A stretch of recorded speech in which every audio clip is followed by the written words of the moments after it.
Hello, I hope you are well. तो बच्चों start करते हैं आज का लेक्चर। और आज के लेक्चर में हमने पढ़ना है chapter real numbers NCERT class 10 examples. तो बच्चों जो हमारी फर्स्ट एग्जाम्पल है, मतलब कि एग्जाम्पल जो 5 है एक्सरसाइज 1.2 की, उसकी स्टेटमेंट है consider the number 4 raised to power n where n is a natural number. Check whether there is any value of n for which 4 raised to power n ends with the digit 0. तो बच्चों example 5 की statement हमें यह कहना चाह रही है कि हमने यहां पर एक number 4 raise to power n consider करना है, और यहां पर जो 4 की पावर n है ये एक नेचुरल नंबर है, मतलब कि n हमारा नेचुरल नंबर से बिलोंग कर रहा है। और बच्चों हमने चेक करना है कि अगर हम n की जो वैल्यू है वो जैसे कुछ भी ले, नेचुरल नंबर जैसे 1 2 3 4 5 एंड सो ऑन इनफाइनाइट तक कोई भी हम n की वैल्यू ले, तो ये 4 रेज टू पावर जो n है इसकी जो पर्टिकुलर वैल्यू आएगी वो डिजिट 0 से एंड होगी। ठीक है, इसका ये मतलब है मैं जब क्वेश्चन करूंगा तो बच्चों आपको ज्यादा अच्छी तरीके से समझ आएगा कि इस क्वेश्चन का मीनिंग क्या है। तो सबसे पहले बच्चों यहां पर एक बात मेन है कि जो डिजिट 0 है इसका मतलब क्या है कि हमारे पास 4 रेज टू पावर n है वो एंड्स विद द डिजिट 0, मतलब वो डिजिट 0 से एंड होना चाहिए। तो ऐसा ये पॉसिबल है कि नहीं? तो बच्चों एक बात ये समझो कि जो नंबर्स डिजिट 0 से एंड होते हैं वो कौन कौन से हैं। जैसे कि 10 ये हमारा फर्स्ट नंबर है जो कि डिजिट 0 से इसकी एंडिंग होती है। और बच्चों सेकंड हमारा है 100, और बच्चों थर्ड हमारा है 1000। ओके, तो बच्चों ऐसे काफी सारे नंबर्स हैं, तो मैंने सिर्फ यहां पर कहते हैं यूनिट, टेंस और 100 और 1000 डिजिट लिए हैं। वैसे तो काफी सारे डिजिट्स होते हैं जिनकी एंडिंग 0 से होती है, लेकिन मैंने कुछ पर्टिकुलर से एग्जांपल्स यहां पर ली हैं। तो बच्चों आप एक बात गौर करना कि जो हमारे यहां पर डिजिट 0 वाले नंबर है जिनकी एंडिंग डिजिट 0 से होती है, अगर उनके हम फैक्टर बनाएं, जैसे कि मैंने आपको पिछली इंट्रोडक्शन की वीडियो में बताया था कि अगर मैं यहां पर 10 के फैक्टर बनाऊं तो बच्चों यहां पर देखो क्या बनेंगे। सबसे पहले हमने प्राइम नंबर से स्टार्ट करना है, और सबसे स्मॉल जो हमारा प्राइम नंबर है वो है 2। तो बच्चों ये आएगा हमारा 5 के टेबल पर, और बच्चों 5 जाएगा 1 के टेबल पर। ठीक है, तो बच्चों एक बात गौर करना कि जब हमने 10 के यहां पर फैक्टर्स बनाए हैं, प्राइम फैक्टर्स, तो बच्चों ये आया है 2 into 5। ओके, और बच्चों सिमिलर केस में अगर हम 100 के यहां पर फैक्टर बनाते हैं 100 के, तो ये बच्चों देखो क्या बनेगा 250, ओके, एंड 225 एंड 55। ठीक है, ये बच्चों मैं डायरेक्टली आपको फैक्टर बना के दिखा रहा हूं, आगे इस टाइप के हम क्वेश्चंस भी करेंगे। ओके, तो बच्चों देखो ये क्या बना है 2 into 2 into 5 into 5। तो बच्चों इसका हम लिख सकते हैं 2 into 2 into 5 into 5। बच्चों सिमिलर अगर हम 1000 के भी यहां पर फैक्टर्स बनाए, जैसे कि मैं आपको यहां पर बना के दिखा देता हूं, तो बच्चों इसमें भी हमारे पास सिमिलर कुछ ऐसे ही प्राइम फैक्टर होंगे। तो ये जाएगा 2 के टेबल पर 500 पर, और बच्चों 500 जाएगा 2 के टेबल पर 250 पर, और बच्चों 250 जाएगा 125 पर 125, और बच्चों ये हमारा जाएगा 5 के टेबल पर। ये 3 के टेबल पर भी जा सकता है, नहीं 5 के टेबल पर जाएगा बच्चों, ये जाएगा 25 पर, और 25 जाएगा 5 के टेबल पर। ओके, एंड 5 1 जा 5।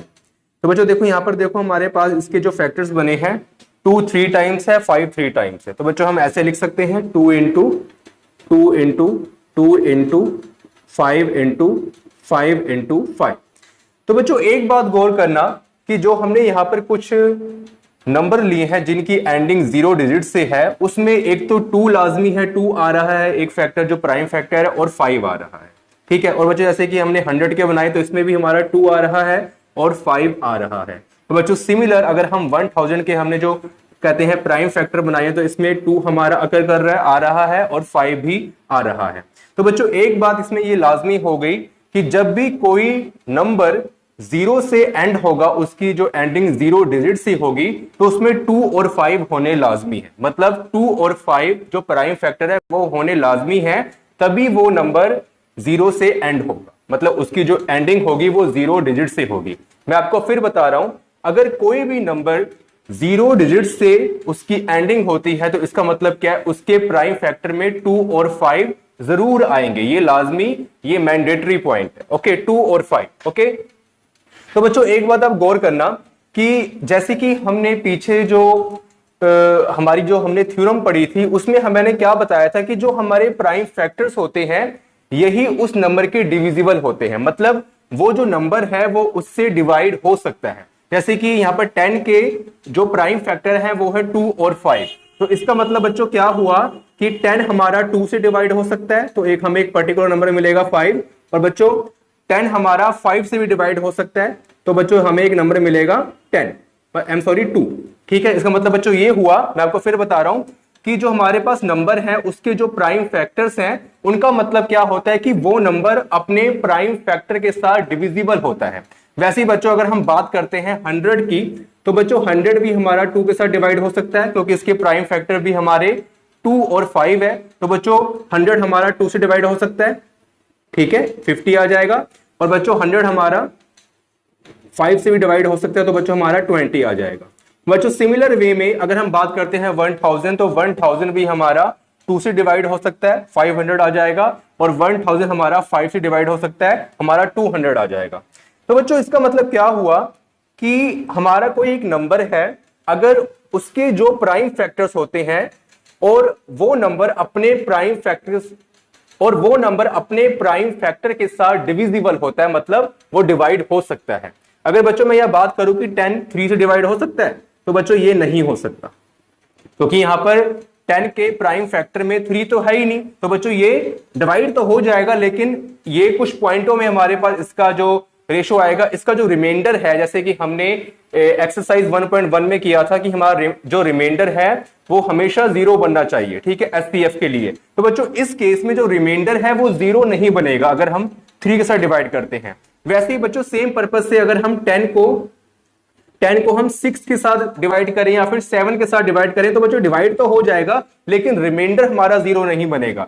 लेकिन जब बच्चों हम 10 को उसके प्राइम फैक्टर के साथ डिवाइड करते हैं तो उसका जो रिमाइंडर है वो 0 बन जाता है।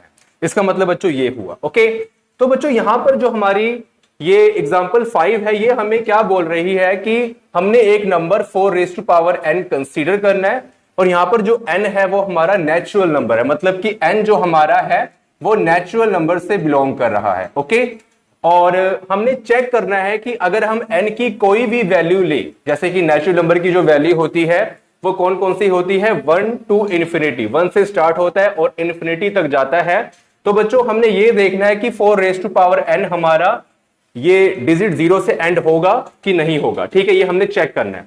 तो बच्चों सबसे पहले तो मैंने आपको ये रफली समझा दिया है कि जो नंबर डिजिट 0 से एंड होते हैं उनके प्राइम फैक्टर में 2 और 5 का आना लाजमी है। और बच्चों प्राइम फैक्टर क्या होते हैं कि वो जो प्राइम फैक्टर होते हैं उस नंबर के, वो उसको डिविजिबल होते हैं, मतलब उसके साथ वो डिवाइड होकर उसका रिमाइंडर 0 आ जाएगा, कंप्लीटली डिवाइड हो जाएगा। इसका मतलब बच्चों ये है। तो ऐसे करो, आप इतना पहले नोट कर लो रफली, ठीक है, उसके बाद हम ये जो क्वेश्चन है एग्जांपल 5 है इसकी जो सॉल्यूशन है वो हम करते हैं। ओके,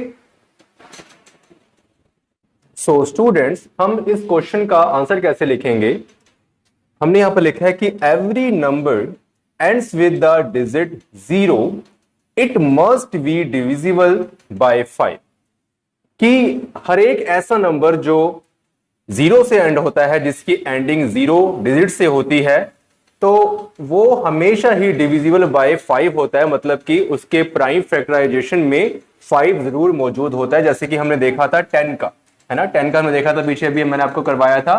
तो 10 के जो फैक्टर थे 2 into 5 था, तो उसमें 5 प्रेजेंट था। इसका मतलब क्या है कि ऐसा नंबर जो डिजिट 0 से एंड होगा तो वो 5 के साथ डिविजिबल होगा। Okay, and if 4 raised to power n where n belongs to natural number were to ends with the digit 0 then it also would be divisible by 5।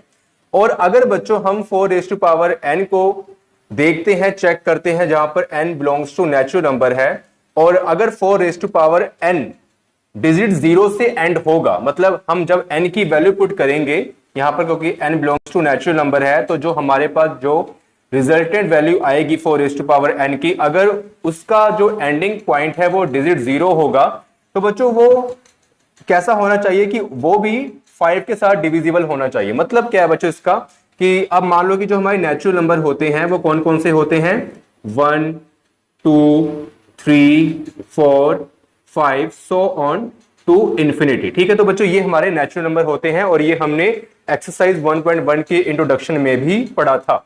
तो बच्चों अगर मैं 4 की पावर मान लो, क्योंकि यहां पर जो स्मॉल n है हमारा वो बिलोंग्स टू नेचुरल नंबर है, ठीक है, तो इनमें से मैं n की प्लेस पर, यहां पर n की प्लेस पर कोई भी वैल्यू ले सकता हूं, 1 2 3 4 5 6 7 8 सो ऑन टू इंफिनिटी। तो बच्चों मान लो कि मैं यहां पर n की प्लेस पर 1 लेता हूं, तो बच्चों ये हमारा 4 आएगा। अगर बच्चों मैं यहां पर n की प्लेस पर 2 लेता हूं, तो 4 इंटू 4 मतलब 4 का स्क्वायर 16 होता है। ठीक है बच्चों, अगर मैं n की प्लेस पर 3 लेता हूं, तो बच्चों ये होता है 4 इंटू 4 इंटू 4 64। ठीक है, तो बच्चों ये ऐसे चलता जाएगा। ओके, तो बच्चों मैं n की कुछ भी वैल्यू रखता हूं तो हमारे पास 4 आता है, 16 आता है और 64 आता है। और अगर बच्चों आप इसके फैक्टर्स बनाओगे 4 16 और 64 के, तो इसमें 5 कहीं भी नहीं आएगा। देखो 4 क्या आप अगर फैक्टर बनाते हो तो 2 इंटू 2 आता है, ठीक है। 16 के बच्चों मतलब अगर आप फैक्टर बनाते हो तो 2 इंटू 2 इंटू 2 इंटू 2, ठीक है, ये बच्चों हमारा आता है। और अगर बच्चों आप 64 के फैक्टर बनाते हो 2 into 2 into 2 into 2 into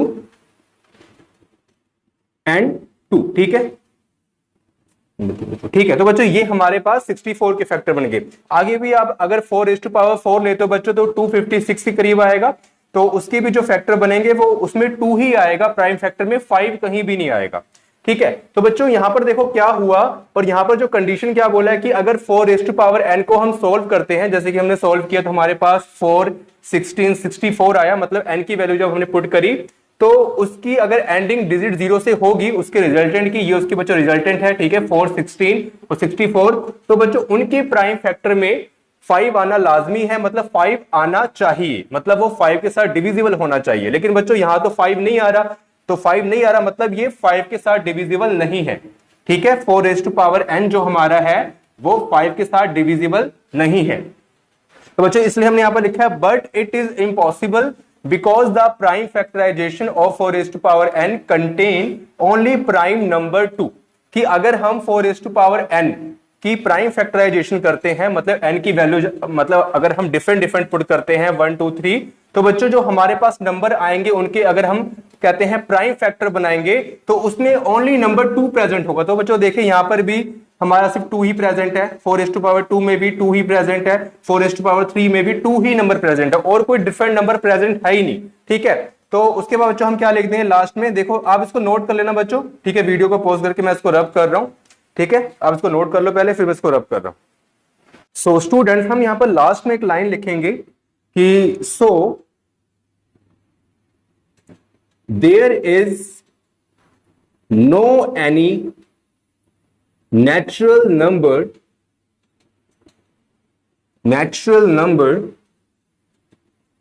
there is no any natural number n belongs to n where 4 raised to power n ends with the digit 0, ends with the digit 0। ठीक है, तो बच्चों ऐसा कोई नेचुरल नंबर नहीं होगा, मतलब ये जो n है ये नेचुरल नंबर ही है 4 रेज़ टू पावर n के लिए, कि इसकी जो एंडिंग है वो 0 से हो। ठीक है बच्चों, तो बच्चों आई होप कि आपको, आप इसको भी नोट कर लेना, ठीक है, इसको रब कर देना, वैसे इतना जरूरी नहीं है। तो बच्चों आई होप कि आपको क्वेश्चन नंबर एग्जाम्पल 5 आपको समझ आई होगी। अब बच्चों हम नेक्स्ट करते हैं एग्जाम्पल 6, तो उसके पहले आप इतना नोट कर लें। Thank you so much.